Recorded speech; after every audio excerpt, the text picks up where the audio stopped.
Frag Squad, welcome back to another episode of Wrestling the Week. I am your host, Rob, and in this video, we are going to be recapping AEW Dynamite from the week. We discussed the Continental Classic, we have the first round matches kick off, as well as getting into some Call of Duty ranked gameplay. That's right, we attack ranked, we hit the ground running, so grab your pumpkin pie, buckle up, get ready, let's get it.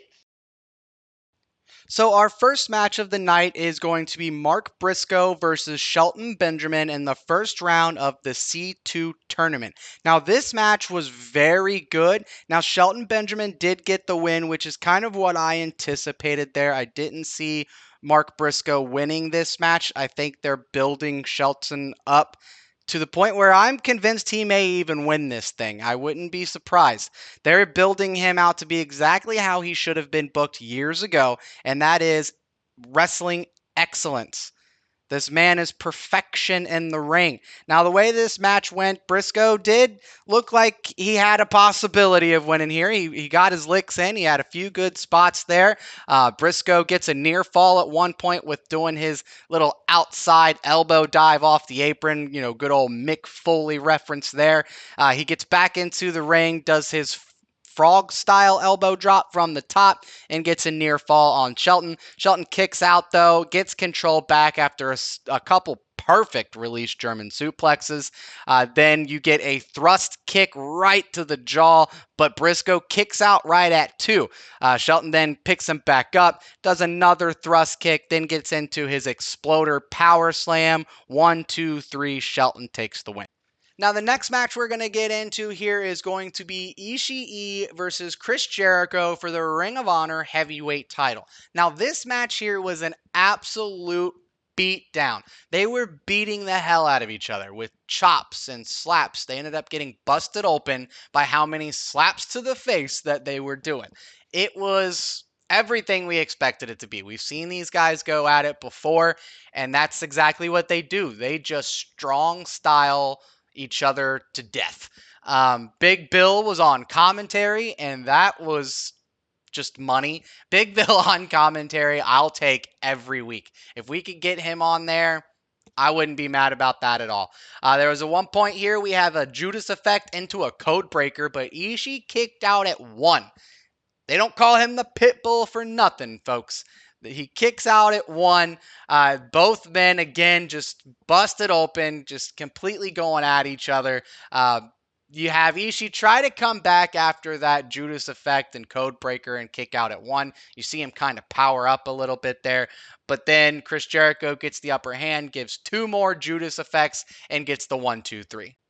Next up, we get a segment in the back with Swerve Strickland. He is talking about how win, lose, or draw, he figures it out and he's just going to keep fighting, and that this is not the end for Swerve, that he's just going to keep fighting through all this. But Max Caster happens to walk by. He laughs at Swerve.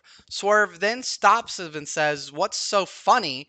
And Max goes on and talking about how, you used to be a house of fire, a firehouse. Oh, wait, that's a bar there. And he tries to get cute, but then gets shut up real quick. And Swerve just beats the hell out of him and leaves him laying there. Now, if we recall, we've talked about before how we know that the Acclaimed is going to split up at some point. We don't know who exactly is going to make that turn. We don't know if it's going to be Max. We don't know if it's going to be Anthony. We're not too sure there.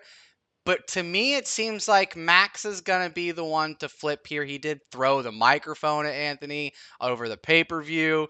Now he's walking around kind of getting cutesy with Swerve and getting himself in some pretty bad spots here, which could turn around and make it to where he then goes to the Hurt Syndicate for help. That's kind of how I think this is boiling up. Let me know what your guys' thoughts are in the comments. We now have Hangman Adam Page in the ring, and he is talking about how he has not lost sight of the World Heavyweight Championship and that he would like to be World Heavyweight Champion once again. But Jay White comes out. He says, no, no, no, sir. If anyone's going after that heavyweight title, it's going to be moi, seeing as he has beat him 5 times now, and he will beat him again if he needs to. And then out comes Pac and Yuta to just shut them both up. They attack both of them, but Jay White does get the upper hand there for a quick second and gets them both down. But Hangman gets back up, clotheslines Jay White, knocks him back out. But then out comes Marina Shafir. She comes running to the ring, hits Hangman in the head with that briefcase, and then White grabs Marina and looks as if he's going to hit her with a Blade Runner. But then Moxley comes out to save the day, puts him in a chokehold, gets him down, and then Marina, she puts him in her chokehold and puts him night-night. He goes sleepy bye, and they just start beating him down. They're kicking him. Everybody's just wailing on White. They pick him up. Marina hits him in the head with the briefcase. And then the Death Riders leave the ring and leave both men beaten. Our next match up here is going to be Claudio versus Ricochet in their first round match of the C2 tournament. Now, in this match, Ricochet is just getting ragdolled and tossed around and just getting beat down by Claudio, which is kind of expected. I mean, Claudio has been built up to just be this brick house man who can throw around everybody and beat down anyone. Now, Ricochet also had a pretty brutal good match on Saturday at the pay-per-view against Takeshita. So I'm not really surprised here that Ricochet did lose this match. Claudio does get the win. Ricochet tried to use his speed and agility and high flying in this match to get the upper hand, but Claudio is just too damn strong. Anytime he tried to fly off the top, he'd get caught, or anytime he'd gain some speed or momentum, you'd get a clothesline or an uppercut to just send him back down. So Claudio did wrestle a very well thought out, planned out match here. There was one point here where Ricochet was trying to get the upper hands with a bunch of Hurricane Ranas, but then he just went to the well a little too many times and got himself caught. Claudio could see them coming. The ending here, we get a springboard attempt from Ricochet off the top rope, but Claudio then hits the top ropes, causing Ricochet to slam down right on his gut there, which kind of slowed Ricochet down towards the end of that match. And then you get just a massive clothesline stopping Ricochet's momentum, getting Claudio the 1-2-3. We do now hear from our CEO. Mercedes Moné comes out and just talks about the match from Saturday, about how Chris Statlander gave her probably the toughest match that she's had in her career, and how Chris Statlander is a very good wrestler.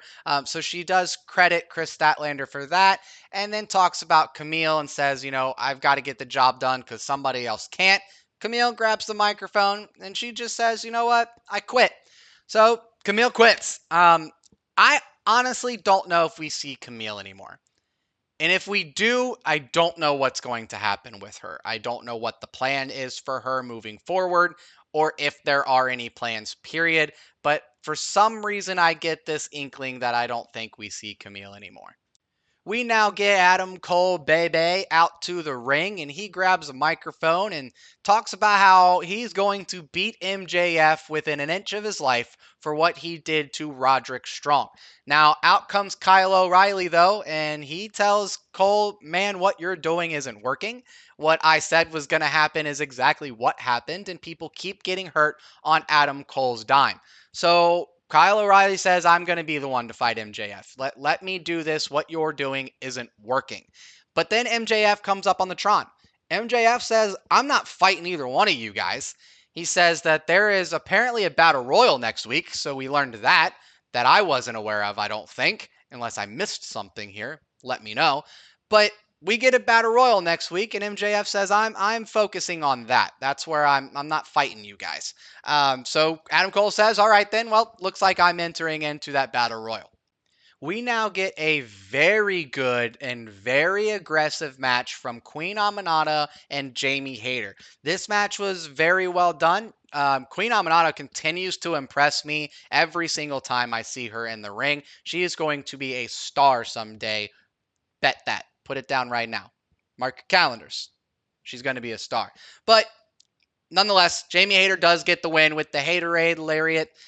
She advances to Winter is Coming, which is one step closer to that Wrestle Dynasty pay-per-view.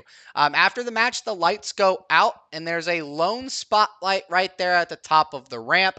Jamie's looking around to see, we think that maybe Julia Hart's going to pop up. She's kind of been interrupting Jamie's promos the last couple weeks with her amazing video packages, but nothing happens. It's just mind games, and Jamie walks back up the ramp and goes about her day.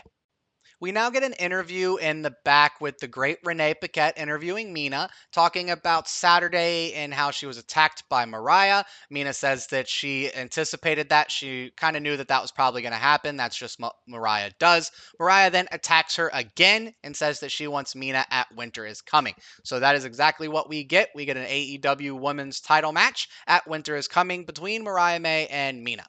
It's main event time, and we got Darby Allin versus Brody King. Darby is clearly bandaged and beaten up. If we recall, he wrecked his car into Mox & Company's truck on Saturday at the end of the pay-per-view, trying to stop them from escaping and running off. Darby didn't have a chance in hell winning this match. He gets ragdolled, tossed around. Brody King is hitting him with chops that you couldn't pay me $1 million to take. Darby loses this match, which is exactly what should have happened after Saturday. There's no way that he could have won that match against Brody King. Just wouldn't have made any sense at all. After the match, though, Claudio comes out looking to attack Darby with a chair, but Brody King comes back into the ring, stands in the middle of the ring, stares down Claudio, and Claudio plays smart, does not attack.